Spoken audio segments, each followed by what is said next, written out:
Leaders around the world still trying to figure out what their next move is going to be as Russia invades Ukraine. Joining us right now, retired Lieutenant Colonel Daniel Davis. Colonel Davis, good morning. Thanks for joining us. Happy Friday.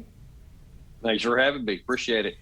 So reports are emerging right now, Colonel, that Ukraine is losing control of the Chernobyl nuclear site. So what do you make of that report and also what's happened over the past 2 days? Yeah, from what I've been able to piece together overnight here, it's not just they're losing control, but it's outright lost to Russian forces, and it's one of many places. What we've seen so far is a consistent pattern that kind of is making a picture emerge of what Russia's trying to do militarily, and that is to bypass major cities right now, other than missile strikes to take out radar sites and air defense capabilities, but to piecemeal destroy the actual Ukrainian armed forces and their ability to defend the country. Once they do that, once they could, from all these different axes that they've been entering, once they've basically sliced up the Ukrainian military so that it can no longer provide effective security, now then they can go around and surround like Kiev and some of the other major cities, and basically this thing is over. That's one of the reasons why I was disappointed this morning to hear that the defense minister told the people of Ukraine, hey, get ready to throw Molotov cocktails and bring out your rifles and all that. Because, yeah, that may sound patriotic. It may sound like brave things. But look, all you're doing is asking civilians to go up against a well-trained Russian army and die. And the end won't be changed. I think what they should be doing instead is taking advantage of the opportunity to have a negotiated settlement, as unpleasant as that is. But that's what is going to be the end result, one way or the other, whether more bloodshed or whether a negotiated settlement. So you think this is going to go very quickly then? Yeah, I don't see anything that's going to show me otherwise so far.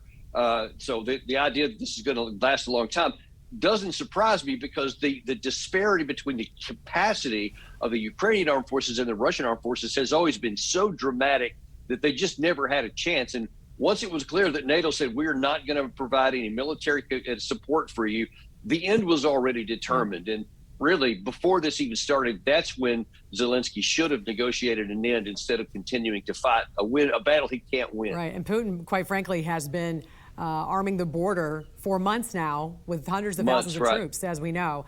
NATO Secretary General did call for a virtual summit. What should we expect to come out of this? Look, I mean, nothing. Right now, we all want to say we want these sanctions to make Putin do what we want him. We want these threats of more sanctions and all of that. This summit, look, it's not going to. If it was going to, it would have already happened. He wouldn't have gone in there. He already calculated in his mind. He knew what the cost was going to be, and he calculated that cost was less than the cost to him of security if NATO ever came up to his border. So none of those talks are going to have anything now. All these deployments that the U.S. is sending to the eastern part of NATO, NATO's not being threatened by Russia. They don't even have the forces to act on that. So that does nothing for the war in Ukraine. The only thing that's going to is either a complete destruction of the Ukrainian armed forces or a negotiated settlement. Those are the two options that we have right now. Yeah, it's a lot of lip service at this point, it seems, because what's going to stop Putin at this point? And based on what you're observing, should we be prepared to see Russia go beyond Ukraine? I mean, we know Poland, Romania, countries right now who are obviously very concerned on the western side of Ukraine. What will be the consequences if Putin decides to go into other countries and claim those? Yeah, there's not a chance. There is no chance at all. This is just a bunch of bluster, I personally believe, to make Western publics feel better about themselves. Russia doesn't have the military capacity to even take all of Ukraine.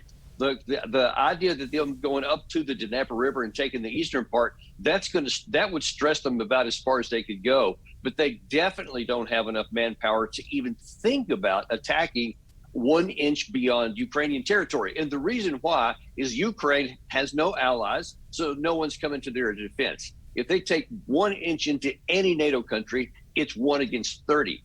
And Putin knows that. He wants to enhance his security. He doesn't want to bring fire down on his head that he knows he can't handle conventionally. So there's not really any threat of that right now. So, Colonel Davis, keeping that in mind, what lies ahead for American troops on the ground in Europe then? We know they're in Eastern Europe. We know they're not going to be going into Ukraine.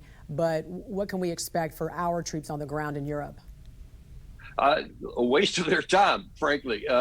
just get busy doing stuff and having a show. And I'm sure lots of cameras will be watching everything they do and sending great video back, but they're not going to fight anybody. They're not going to be engaged. All they're going to do is spend lots of money, taxpayer money, for all these deployments that don't change anything of the dynamics at all. Doesn't make us any safer.